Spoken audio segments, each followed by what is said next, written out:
everything you need to know about dressing in your 20s. Your 20s are the time to experiment with your style and find what works for you. Here's every style rule you should have mastered before your 30th. Your 20s, or the early ones at least, are the wonder years. You wonder how you're ever going to pay off these tuition fees. Why people voluntarily choose to get married and have children. Why you drunk so many jajabums last night. You also wonder what to wear, which is complicated by the fact that your 20s will hopefully see you transition from being a student to a young professional. This seemingly superficial concern conceals the deeper question of who you are and what you want to do with your life. No wonder it can seem harder than a degree in rocket science. The good news is that your 20s are the time to experiment. The bad news is that experiments can go catastrophically wrong. So like an older, wiser voiceover is lending you our notes that you can avoid some of the most painful mistakes. Style rules in your 20s. You're at the age and BMI when you can get away with most things. But you're also impressionable, yearning to establish your identity and vulnerable to the notion that buying certain kinds of clothes will make you cooler or more attractive. Becoming a fashion victim is all part of growing up, but don't mire yourself further in debt for designer labels, however vital they may seem. That's why God invented affordable fast fashion knockoffs. Too much experimenting will leave you with an incoherent Frankenstein's wardrobe of mismatching pieces, and a monstrous overdraft. Speaking of bodies, yours should be fully developed. Many guys are afraid of this, but there's nothing wrong with getting pointers from shop staff on the best size and cut for you, says Giles Farnham, head of River Island Style Studio.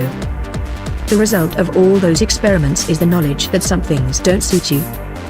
Self-identification can be difficult when your life is in flux and you're beset by trends, style tribes and celebrities.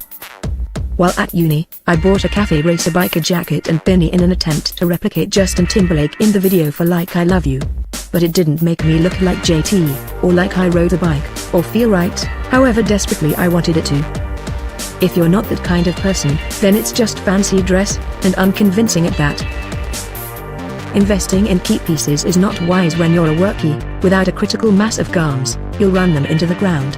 Basics like sweats and t-shirts tend to be more disposable, and that's totally fine, says Farnham.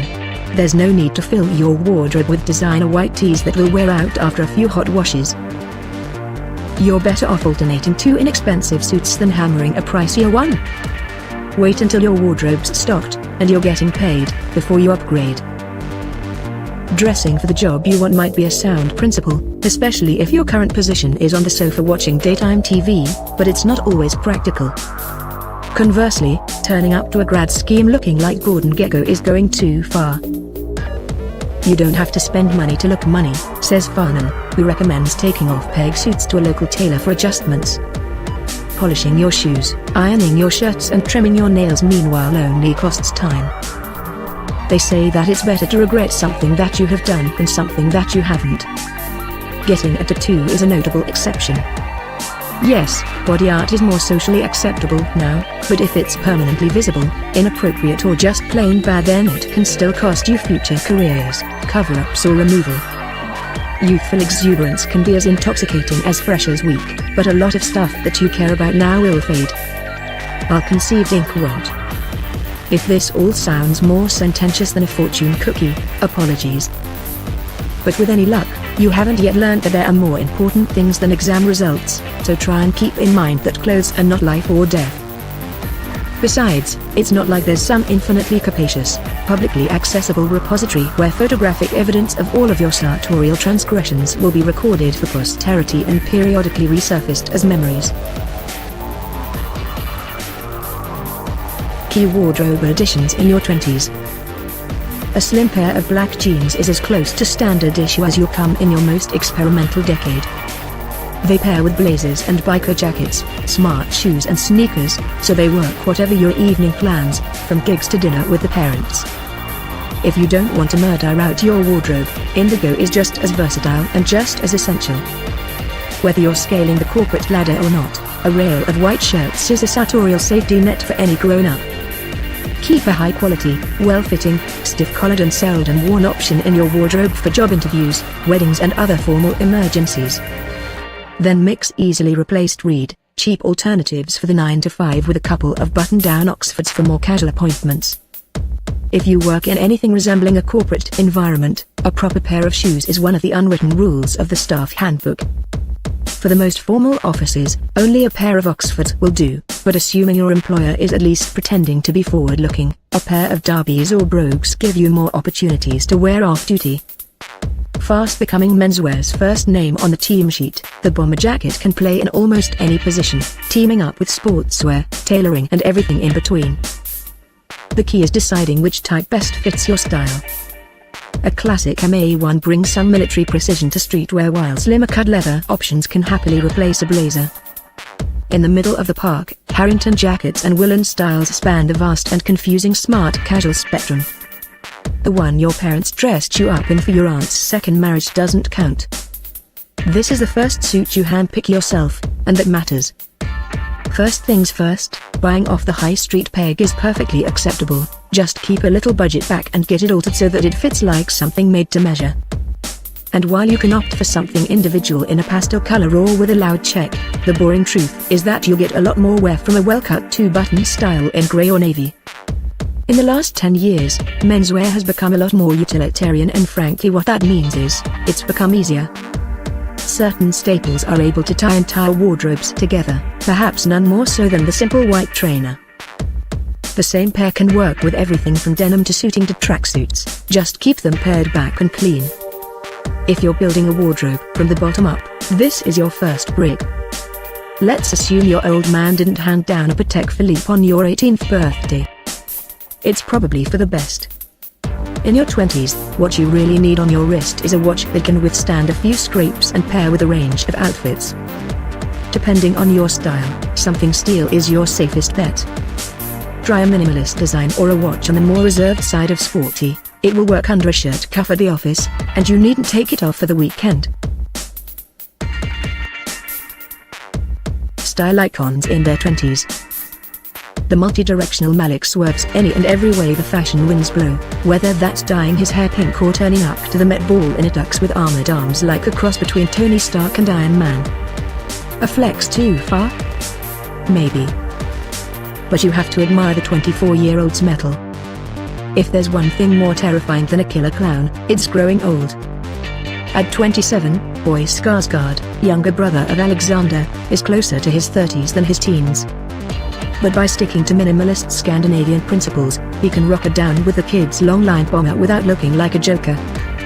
It hurts me to admit it as an Arsenal fan, but the Tottenham midfielder is earning his spurs in the style arena. In particular, he's upped his tailored overcoat game, lending him a maturity beyond his tender 21 years and promoting the rest of his casual streetwear into a higher league. Whether he's wearing a tuxedo or sportswear, the British rapper has a knack of making everything look tailored. Maybe he only wears made to measure, but the more likely explanation is that he completely understands his sizes. His go-to look is a single-button blazer over a plain tee, which he keeps from looking boring by using a broader color palette than most of us are brave enough to try. Slim-cut tailoring won't always look as good on you as it does in your 20s. This is something the British actor seems to understand very well because he's rarely spotted out of a perfectly cut jacket. Even when he's dressing down, you'll often see him in form-fitting styles like biker jackets and knitted polo shirts. Again, trust us on this, make the most of it because it honestly doesn't last. Style checklist, what to cross off by 30. Certain colors or degrees of contrasts will complement your complexion and eye coloring, certain cuts will flatter or offset your proportions, certain styles will reflect your personality. In the genetic card game of life, you can only stick, not twist. Well, not without the kind of cosmetic surgery pioneered in. Signature style sounds pretentious. But by 30 you'll be in a routine, with work, which means that you wear some items much more frequently than others. So buy more of those, with just enough variation in color and design that nobody twigs that you're basically wearing the same thing every day. Any gaps in your rotation should have been plugged. You'll then want to pepper your wardrobe with good quality, Timeless pieces that will last, like leather brogues or a well-fitting suit, says Farnham. Spending a little more on a few key pieces will lift your entire look. It's also the excuse you need to buy a proper mechanical watch. Sure, you're still relatively young and hot, but it's time to step up and be a man, says Farnham. Stop dressing like a child. That's mostly down to sizing up. Going bigger makes you look like you're wearing hand-me-downs. But by your 4th decade, you should have graduated from ripped jeans, slogan t-shirts and threadbare uni stash. Working out what suits you is one thing, coming to terms with it is another.